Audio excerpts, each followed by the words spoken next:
Hello everyone, hope you are all doing well. ಎಲ್ಲರೂ ಚೆನ್ನಾಗಿದ್ದೀರಿ ಅಂತ ಹೇಳಿ ಭಾವಿಸ್ಕೊಳ್ತಾ ಇದ್ದೇನೆ. ಈ ವಿಡಿಯೋದಲ್ಲಿ ಕೊಟ್ಟಿರುವಂತಹ ಒಂದು ಆಟಮ್ಗೆ ಹೈಬ್ರಿಡೈಸೇಷನ್ ಅನ್ನ ಯಾವ ರೀತಿಯಾಗಿ ಅತ್ಯಂತ ಸರಳವಾಗಿ ಹಾಗೆ ಸುಲಭವಾಗಿ ಕಂಡು ಹಿಡಿಯೋದು ಅಂತ ಹೇಳಿ ನಾನು ನಿಮ್ಗೆ ತಿಳಿಸಿಕೊಡ್ತೇನೆ. ಆರ್ಗ್ಯಾನಿಕ್ ಕೆಮಿಸ್ಟ್ರಿಯಲ್ಲಿ ಹೈಬ್ರಿಡೈಸೇಷನ್ ಅಂತ ಹೇಳುವಂತದ್ದು ತುಂಬಾ ಇಂಪಾರ್ಟೆಂಟ್ ಕಾನ್ಸೆಪ್ಟ್ ಅಲ್ವಾ? Hybridization is very important concept in organic chemistry. So every one of us should be knowing that how you can identify hybridization of an atom in a given molecule. So ನಮ್ಗೆ hybridisation find ಮಾಡೋದು ಕಷ್ಟ ಆಗ್ತದೆ ಅಂತಿದ್ರೆ ಈ ವಿಡಿಯೋವನ್ನ ನೀವು ಖಂಡಿತ ನೋಡ್ಲೇಬೇಕು. ಈ ವಿಡಿಯೋದಲ್ಲಿ ಯಾವ ರೀತಿಯಾಗಿ ತುಂಬಾ ಸುಲಭವಾಗಿ ಹೈಬ್ರಿಡೈಸೇಷನ್ ಅನ್ನ ಕಂಡು ಹಿಡಿಬಹುದು ಅಂತ ಹೇಳಿ ನಾನು ನಿಮ್ಗೆ ತಿಳಿಸಿಕೊಡ್ತೇನೆ. ಇಲ್ಲಿ ನಿಮ್ಗೆ ತಿಳಿದಿರ್ಬೇಕಾದಂತದ್ದು ಎರಡೇ ವಿಷಯ. Just by knowing only 2 points on an atom in a molecule, you can identify the hybridization. ಕೇವಲ ಎರಡು ವಿಷಯವನ್ನ ನೋಟ್ ಮಾಡಿಕೊಂಡು ಹೈಬ್ರಿಡೈಸೇಷನ್ ಅನ್ನ ತುಂಬಾ ಸುಲಭವಾಗಿ ನೀವು ಬರೆದು ಬಿಡ್ಬೋದು. ಹಾಗಿದ್ರೆ ಯಾವುದು ಆ ಎರಡು ವಿಷಯಗಳು? ಮೊದಲನೇದು, ಕೊಟ್ಟಿರುವಂತಹ ಆಟಮ್ ನ ಸುತ್ತ ಎಷ್ಟು ಆಟಮ್ಸ್ ಇದೆ ಅಂತ ಹೇಳಿ ನೀವು ತಿಳ್ಕೊಳ್ಬೇಕು. You should be identifying the number of atoms present around the given atom. Okay, so to write hybridization for any atom,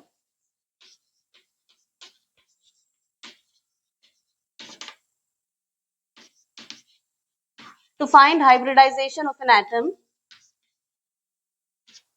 you need to know number of atoms around the atom. ಕೊಟ್ಟಿರುವಂತಹ atom ಅಂದ್ರೆ ಯಾವ atom ನ hybridisation ನ ನೀವು find ಮಾಡಬೇಕು, ಆ atom ನ ಸುತ್ತಲೂ ಇರುವಂತಹ ಆಟಮ್ಸ್ ಎಷ್ಟು ಅದನ್ನ ನೀವು ನೋಟ್ ಮಾಡ್ಕೊಳ್ಬೇಕು. Number of atoms around the given atom, around the given atom. ಹಾಗೆ ನಿಮ್ಗೆ ಆ ಆಟಮ್ ನ ಲೋನ್ ಪೇರ್ ಆಫ್ ಎಲೆಕ್ಟ್ರಾನ್ಸ್ ಬಗ್ಗೆ ಗೊತ್ತಿರಬೇಕು. You should be knowing how many lone pair of electrons does the atom contain. Okay, ಇವೆರಡನ್ನ ಕೂಡಿಸಿದ್ರೆ ನಮ್ಗೆ hybridisation find ಮಾಡೋದು ತುಂಬಾ ಸುಲಭ.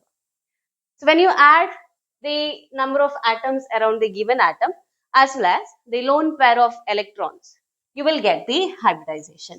So plus ಏನು, lone pair of electrons plus lone pair of electrons.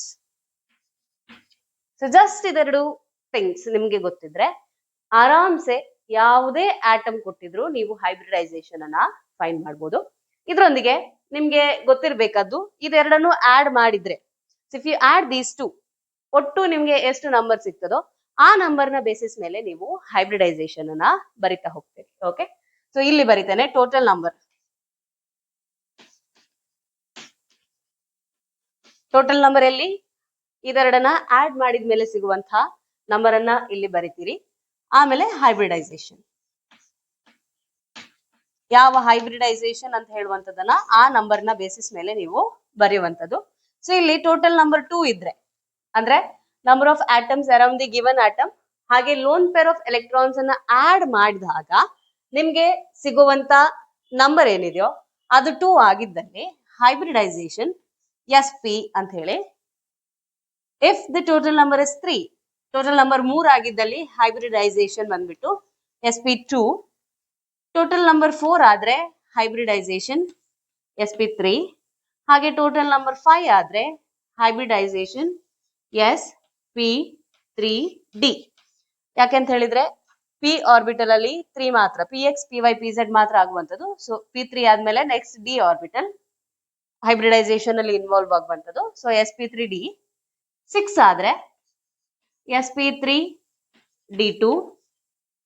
ಹಾಗೆ 7 ಆಗಿದ್ರೆ SP3D3.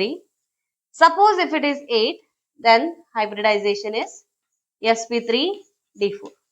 ಸೊ ಇದಕ್ಕಿಂತ ಜಾಸ್ತಿ ಕೇಳೋದಿಲ್ಲ. So till the total number 8 ನೀವು ಹೈಬ್ರಿಡೈಸೇಷನ್ ನ ನೆನಪಿಟ್ಕೊಂಡ್ರೆ ಆರಾಮಾಗಿ ಕೊಟ್ಟಿರುವಂತಹ ಆಟಮ್ ನ ಹೈಬ್ರಿಡೈಸೇಷನ್ ಅನ್ನ ಬರಿತಾ ಹೋಗ್ಬೋದು. ಟೋಟಲ್ ನಂಬರ್ 2 ಬಂದ್ರೆ ಹೈಬ್ರಿಡೈಸೇಷನ್ SP, 3 ಆಗಿದ್ದಲ್ಲಿ SP2, 4 ಆಗಿದ್ರೆ SP3, 5 ಆಗಿದ್ರೆ SP3D, 6 ಆದ್ರೆ SP3D2, 7 ಆದ್ರೆ SP3D3. ಹಾಗೆ 8 ಆಗಿದ್ದಲ್ಲಿ sp3d4. ಈಗ ಉದಾಹರಣೆಗಳನ್ನ ತಗೊಳ್ತಾ ಹೋಗುವ. ಮೊದಲನೇದಾಗಿ ಮೀಥೇನ್ ಮಾಲಿಕ್ಯೂಲ್ ಅನ್ನ ಕನ್ಸಿಡರ್ ಮಾಡುವ. Okay, let us consider CH4 ಅನ್ನ ತಗೊಂಡ್ರೆ ಅಲ್ಲಿ ಕಾರ್ಬನ್ ಆಟಮ್ ನ ಹೈಬ್ರಿಡೈಸೇಷನ್ ಯಾವುದು ಅಂತ ಹೇಳಿ ನೋಡ್ತಾ ಹೋಗುವ. ಸೊ ಇಲ್ಲಿ ಎಕ್ಸಾಂಪಲ್ 1 CH4. ಇಲ್ಲಿ ಕಾರ್ಬನ್ ನ ಹೈಬ್ರಿಡೈಸೇಷನ್ ಫೈಂಡ್ ಮಾಡಬೇಕು. ಕಾರ್ಬನ್ ಆಟಮ್ ನ ಹೈಬ್ರಿಡೈಸೇಷನ್.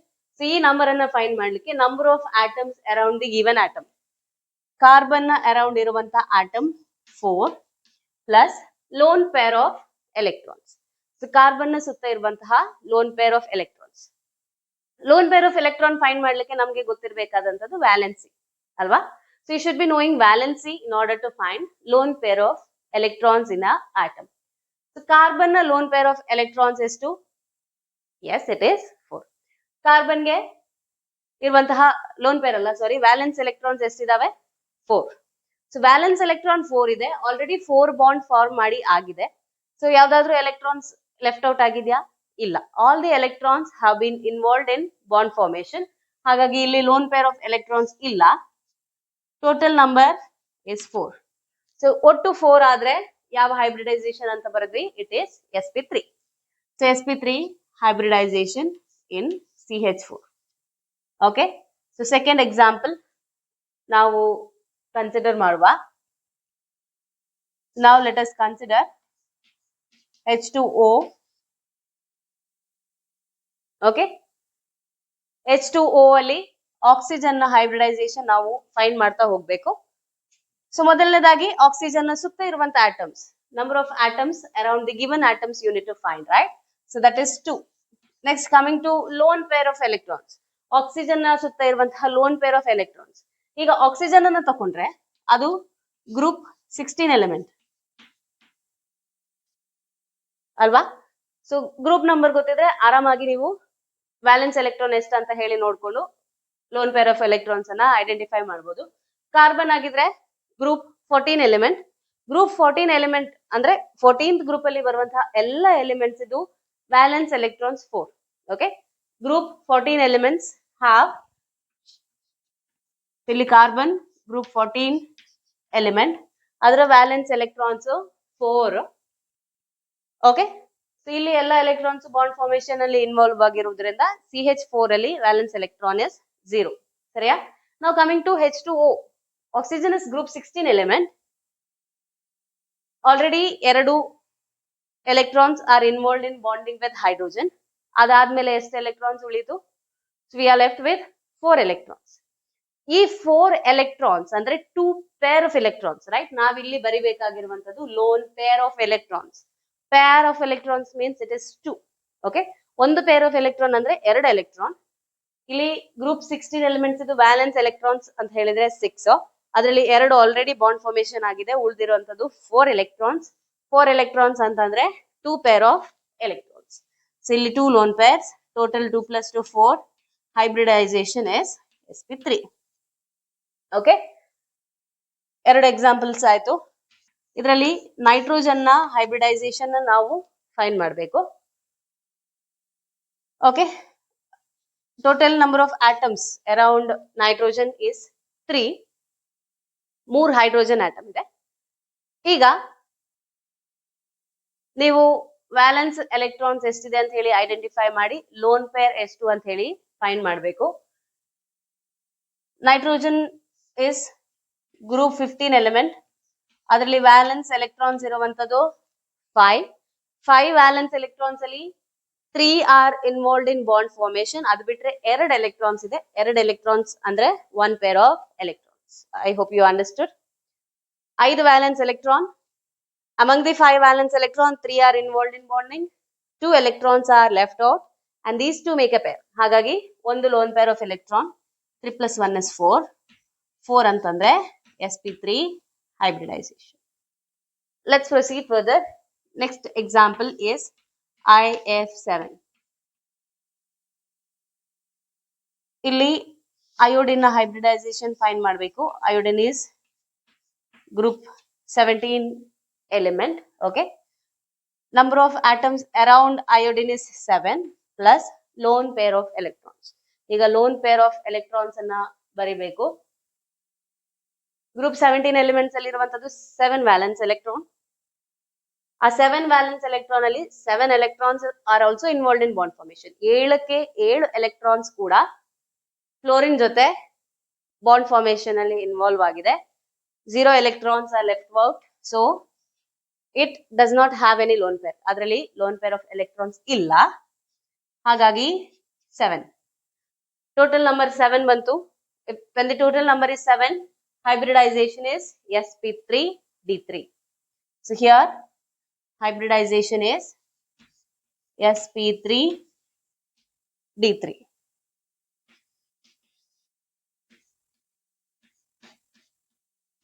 XeF4, ಇಲ್ಲಿ Xe hybridization we need to find out. Okay, so that is group 18 element. Group 18 elements ಅಂದ್ರೆ there are 8 valence electrons. Okay, so ಇಲ್ಲಿ around xenon 4 atoms are there. Okay, 4 atoms ಇದೆ plus lone pair of electrons. ಈಗ group 18 elements ಅಂದ್ರೆ 8 valence electrons ಇದೆ. Okay, 8 valence electrons ಅಲ್ಲಿ 4 are involved in the bond formation. ಅದು ಬಿಟ್ಟು 4 electrons ಇದೆ, 1 pair, second pair. Okay, so 4 plus 2 ಅಂದ್ರೆ 6. 6 ಅಂತ ಹೇಳಿದ್ರೆ sp3d2 hybridization. sp3d2 hybridization. Okay, example 6, XeO3. XeO3 try ಮಾಡಿ, ಜಸ್ಟ್ ಟ್ರೈ ಇಟ್. ನೀವು ಸಾಲ್ವ್ ಮಾಡ್ಬೋದಾ ಅಂತ ಹೇಳಿ ಚೆಕ್ ಮಾಡಿ. Xe group 18 element, 8 valence electrons ಅದೇ. ಆಕ್ಸಿಜನ್ ಇರುವಂತದ್ದು. Atoms around xenon is 3. ಈಗ 8 ಎಲೆಕ್ಟ್ರಾನ್ ಅಲ್ಲಿ 3 electrons are involved in bond formation. So oxygen ಅಂತ ಹೇಳುವಂತದ್ದು ಆಲ್ವೇಸ್ ಇಟ್ ಫಾರ್ಮ್ಸ್ 2 ಬಾಂಡ್ಸ್ ಅಲ್ವಾ. ಸೊ ಇಲ್ಲಿ Xe ಮತ್ತೆ O ಬಾಂಡ್ ಫಾರ್ಮ್ ಆಗುವಾಗ ಈ ರೀತಿಯಾಗಿ ಬಾಂಡ್ ಫಾರ್ಮ್ ಆಗಿರ್ತದೆ. ಆದ್ರೆ ನಾವು ಕನ್ಸಿಡರ್ ಮಾಡುವಂತದ್ದು ಓನ್ಲಿ 1, ಕರೆಕ್ಟಾ? ಸೊ ಇಲ್ಲಿ another electron is also involved in bond formation. 3 oxygen atom ಇದೆ ಅಂತ ಹೇಳಿದ್ರೆ total 6 electrons will be involved in bond formation. ಗೊತ್ತಾಯ್ತಾ? ಸೊ ಇಲ್ಲಿ ಒಂದು xenon ಆಕ್ಸಿಜನ್ ಜೊತೆ ಬಾಂಡ್ ಫಾರ್ಮ್ ಆಗಿದೆ ಅಂತ ಹೇಳಿದ್ರೆ ಅಲ್ಲಿ 2 ಎಲೆಕ್ಟ್ರಾನ್ ಇನ್ವಾಲ್ವ್ ಆಗಿರ್ತದೆ, but we consider for calculation only 3. So ಈಗ 8 ಎಲೆಕ್ಟ್ರಾನ್ಸ್ ಅಲ್ಲಿ 3 ಆಕ್ಸಿಜನ್ ಆಟಮ್ ಇದೆ ಅಂತ ಹೇಳಿದ್ರೆ ಅಲ್ಲಿ 6 ಎಲೆಕ್ಟ್ರಾನ್ಸ್ ಇನ್ವಾಲ್ವ್ ಆಗಿರುವಂತದ್ದು. V are left with 2 electrons. Among the 8 valence electron, 6 electrons are involved in bonding with the oxygen. Only 2 electrons are left out. 2 electron makes, 2 electron makes 1 pair. 2 electrons ಅಂತ ಹೇಳಿದ್ರೆ 1 pair ಆಯ್ತು. So 3 plus 1 4. ಹಾಗಾಗಿ hybridization 4 ಅಂತ ಹೇಳಿದ್ರೆ sp3. ಇಲ್ಲಿ hybridization is sp3. So next example, example 7.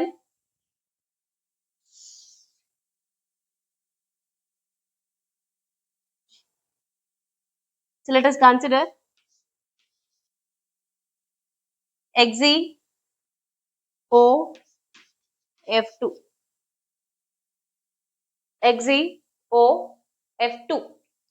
ಇಲ್ಲಿ xenon ನ hybridization ಅನ್ನು ನೀವು ಫೈಂಡ್ ಮಾಡಬೇಕು. xenon is group 18 element.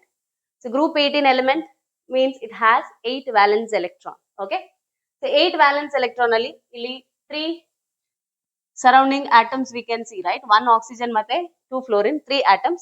Already ಹೇಳಿದೆ ಆಕ್ಸಿಜನ್ ಜೊತೆ ಬಾಂಡ್ ಆಗಿದೆ ಅಂದ್ರೆ 2 ಎಲೆಕ್ಟ್ರಾನ್ ಇನ್ವಾಲ್ವ್ ಆಗಿದೆ. So from the 8 electron 3 surrounding atom ತೋರಿಸಿದೆ. 1 more electron is involved in bonding with oxygen.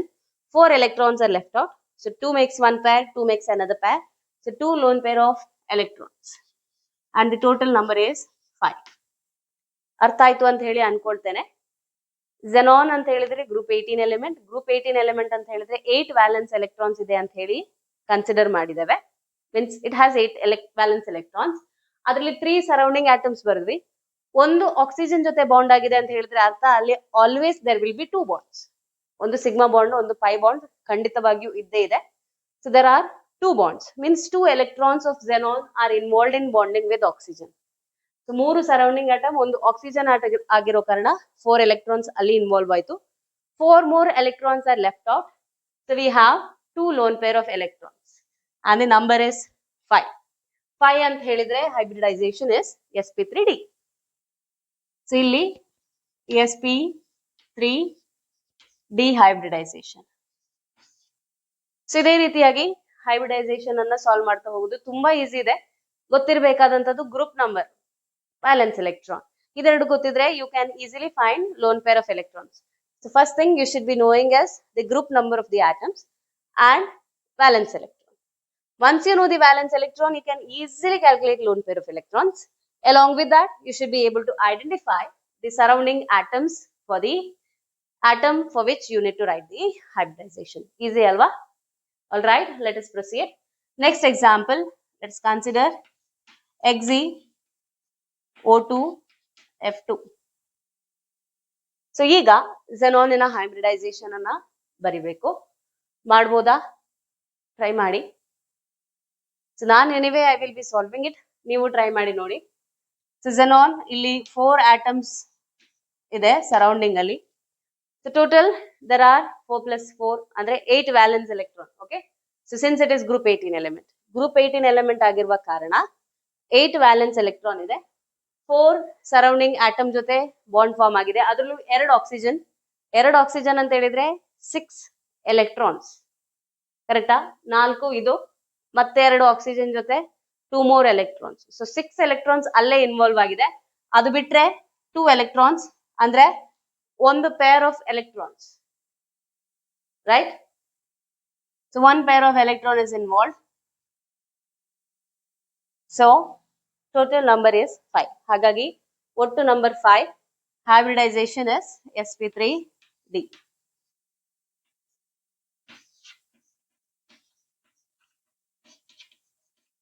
Surrounding atoms 4 plus 1 5.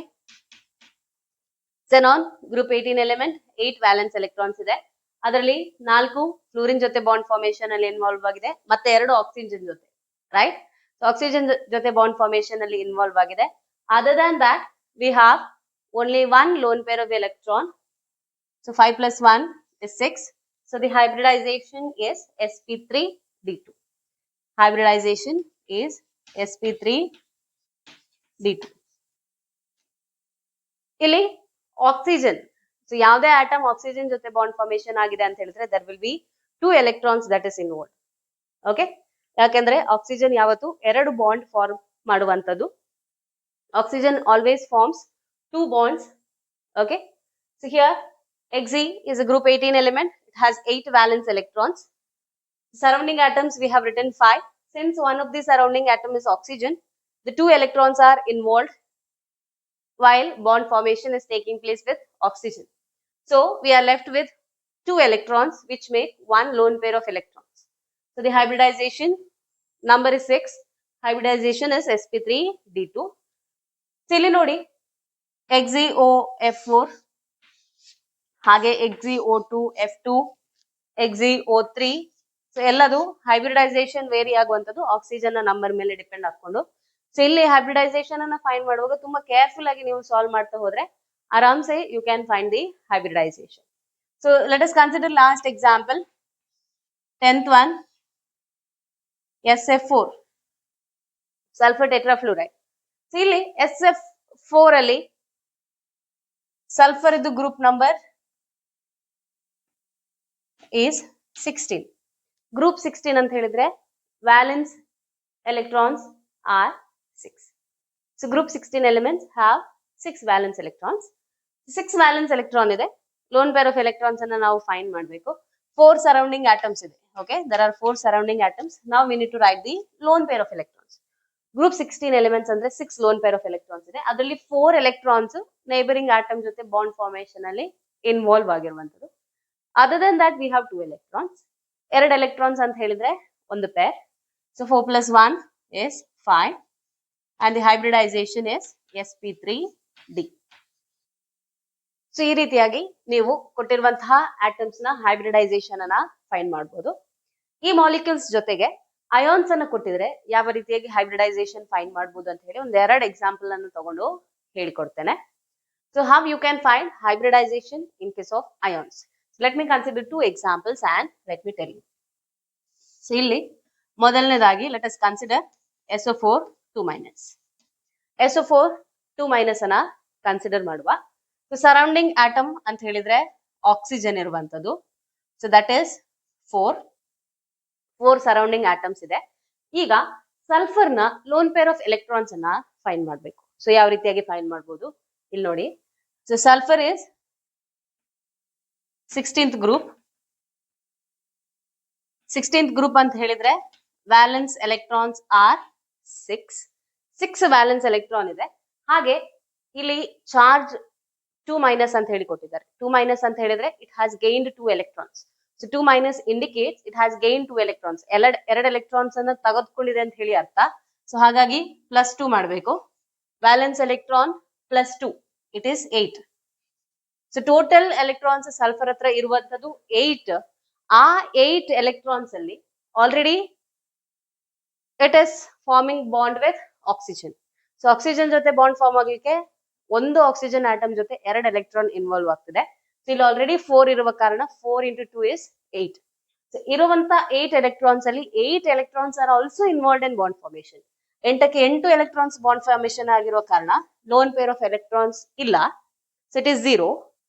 So the total number here is 4 ಅಂತಂದ್ರೆ ಯಾವ hybridisation? Yes good, that's sp3. 4 ಅಂತ ಹೇಳಿದ್ರೆ hybridization is sp3. hope it is clear. Okay, so surrounding atom ಅನ್ನು ನೋಡಬೇಕು. Already ಬರ್ದಿರೋ ತರಾನೇ surrounding atom ಇಲ್ಲಿ ಬಂದ್ಬಿಟ್ಟು 4. ಈಗ loan pair of electrons sulphur ಅಲ್ಲಿ ಎಷ್ಟಿದೆ ಅಂತ ಹೇಳಿ ನೋಡ್ಬೇಕು. ಗ್ರೂಪ್ ಚೆಕ್ ಮಾಡಿ. It is group 16 element. Group 16 element ಆಗಿರೋ ಕಾರಣ ವ್ಯಾಲೆನ್ಸ್ ಎಲೆಕ್ಟ್ರಾನ್ ಅಂದ್ರೆ 6. ಅದ್ರ ಜೊತೆಗೆ ಇಲ್ಲಿ ನೆಗೆಟಿವ್ ಚಾರ್ಜ್ ಇರೋ ಕಾರಣ 2 ಎಲೆಕ್ಟ್ರಾನ್ಸ್ ಇದೆ ಅಂತ ಹೇಳಿ ಲೆಕ್ಕ. 2 ಎಲೆಕ್ಟ್ರಾನ್ಸ್ ಇರೋ ಕಾರಣ +2 ಮಾಡಬೇಕು. So you have to add these 2 electrons. So 6 + 2 is 8. ಆ 8 electrons ಏನಿದೆ ಸಲ್ಫರ್ ಹತ್ರ ಅದರಲ್ಲಿ all the 8 electrons are also involved in the bond formation with oxygen. ಹಾಗಾಗಿ lone pair of electrons ಇಲ್ಲ. So it is 4 + 0 means total number is 4. Hybridization is sp3. So ಈಗ ಇಲ್ಲಿ second example ಅನ್ನು ತಗೊಳ್ತೇನೆ. NH4+. Ammonium cation. Okay, so ಇಲ್ಲಿ nitrogen hybridization ಅನ್ನ find ಮಾಡಬೇಕು. Nitrogen what is the valency? It is group 15 element. So group 15 valence electrons are 5. ಇಲ್ಲಿ plus sign ಇದೆ. Plus sign it means that it has lost 1 electron.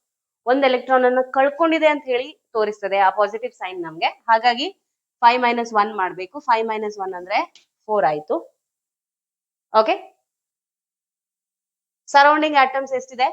Surrounding atoms is 4 plus lone pair of electrons. Nitrogen ಹತ್ರ ಇರುವಂತದೇ 4 electrons. ಆ 4 electrons are involved in bond formation with the neighbouring atom. ಇರುವಂತಹ 4 electron ಕೂಡ hydrogen atom ಜೊತೆ bond formation ಅಲ್ಲಿ involve ಆಗಿರೋ ಕಾರಣ lone peer ಅಂತ ಹೇಳಿದ್ರೆ 0. ಹಾಗಾಗಿ total number is 0 + 4 that is 4 ಅಂತ ಹೇಳಿದ್ರೆ ಹೈಬ್ರಿಡೈಸೇಷನ್ sp3. ಸೊ ಈ ರೀತಿಯಾಗಿ ನೀವು ಅಯಾನ್ಸ್ ಗೆ ಕೂಡ ಅದರಲ್ಲಿರುವಂತಹ ಆಟಮ್ಸ್ ಅನ್ನು ಹೈಬ್ರಿಡೈಸೇಷನ್ ಅನ್ನ ಫೈಂಡ್ ಮಾಡಬಹುದು. So in this way you can find hybridization in case of atoms present in an ion as well. So ಈ ವಿಡಿಯೋದಲ್ಲಿ ನಾನು ಯಾವ ರೀತಿಯಾಗಿ ಹೈಬ್ರಿಡೈಸೇಷನ್ ಅನ್ನ ಫೈಂಡ್ ಮಾಡಬಹುದು ಅಂತ ಹೇಳೋದನ್ನ ಅತಿ ಸುಲಭದ ವಿಧಾನವನ್ನ ನಾನು ನಿಮ್ಗೆ ತಿಳಿಸಿಕೊಟ್ಟಿದ್ದೇನೆ. ಈ ವಿಡಿಯೋ ನಿಮ್ಗೆ ಹೆಲ್ಪ್ಫುಲ್ ಆಗ್ತದೆ ಅಂತ ಹೇಳಿ ಭಾವಿಸ್ಕೊಳ್ತಾ ಇದ್ದೇನೆ. ಸೊ ಇಲ್ಲಿ ನಿಮ್ಗೆ ನೆನಪಿಟ್ಬೇಕಾಗಿರುವಂತದ್ದು 2 ವಿಷಯ. You need to remember only 2 points. That is you should be able to find the number of atoms around the given atom. ಕೊಟ್ಟಿರುವಂತಹ ಆಟಮ್ ನ ಸುತ್ತಲೂ ಇರುವಂತಹ ಆಟಮ್ಸ್ ಎಷ್ಟು ಅಂತ ಹೇಳೋದನ್ನ ಫೈಂಡ್ ಮಾಡ್ಲಿಕ್ಕೆ ನಿಮ್ಗೆ ಗೊತ್ತಾಗ್ಬೇಕು. ಅದೇ ರೀತಿಯಾಗಿ ಆ ಆಟಮ್ ಅಲ್ಲಿ ಇರುವಂತಹ ಲೋನ್ ಪೇರ್ ಆಫ್ ಎಲೆಕ್ಟ್ರಾನ್ಸ್ ಎಷ್ಟು ಅಂತ ಹೇಳೋದನ್ನ ಕ್ಯಾಲ್ಕುಲೇಟ್ ಮಾಡ್ಲಿಕ್ಕೆ ನಿಮ್ಗೆ ಬರ್ಬೇಕು. You should be able to calculate lone pair of electrons around the given atom. So ಇದೆರಡು ಗೊತ್ತಿದ್ರೆ you can add them. By adding you will get a total number. ಆ total number ನ ಅಕಾರ್ಡಿಂಗ್ಲಿ ಯಾವ್ದು hybridisation ಅಂತ ಹೇಳಿ ತುಂಬಾ ಈಸಿಯಾಗಿ ನೀವು ಬರಿಬಹುದು. Thank you for watching. Stay connected. Keep learning. Take care. Bye.